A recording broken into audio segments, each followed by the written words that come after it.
Don't panic when you encounter a blue screen error. I'm going to show you how to fix this problem step by step. Let's begin. Click on Advanced Options, then we need to select Troubleshoot, then select Advanced Options and then click on Command Prompt. Type chkdsk /f/r c:, and hit enter to execute the command. Now wait for some time to complete the process. Once done, move to the next step. Now type c:, and hit enter. Now we need to type cd space c:/ and hit enter to execute. Type in cd space Windows and press enter. Now type cd space system32 and we need to execute this command. For that, simply hit enter. Now type cd space config and simply press enter to execute this command. Now type md backup and simply hit enter. Now type copy *** backup and simply hit enter to execute the command. Now type md space backup1 and simply hit enter. Now type copy *** backup1 and simply hit enter to execute the command. Now type cd regback and hit enter. Execute this command. Type dir, then simply hit enter. Type copy space *** space .. and hit enter. Then type all and simply hit enter to execute the command. Let's move to the next command.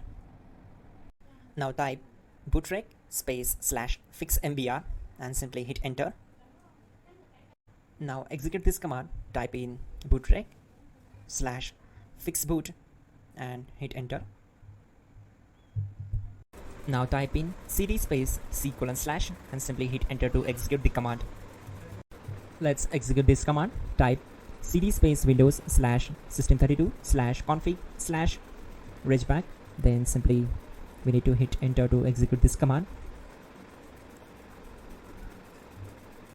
Now type this command bcd edit space /exports space c:/ bcd backup. Then hit enter. Now execute this command. Type cd space c:/ and hit enter. Now type md space boot and hit enter. Type cd space boot and hit enter. Now type md space bcd and hit enter. Type cd space c:/ and hit enter. Now type attrib space c:/ boot bcd space -h space -r space -s and hit enter to execute. Now type ren space c:/ \boot \bcd space bcd.old. Then simply hit enter to execute this command. Now type bootrec space /rebuild bcd and simply hit enter. Type exit and simply hit enter. Now click on continue. It will restart your system. So that's it guys, your problem is solved and you are good to go.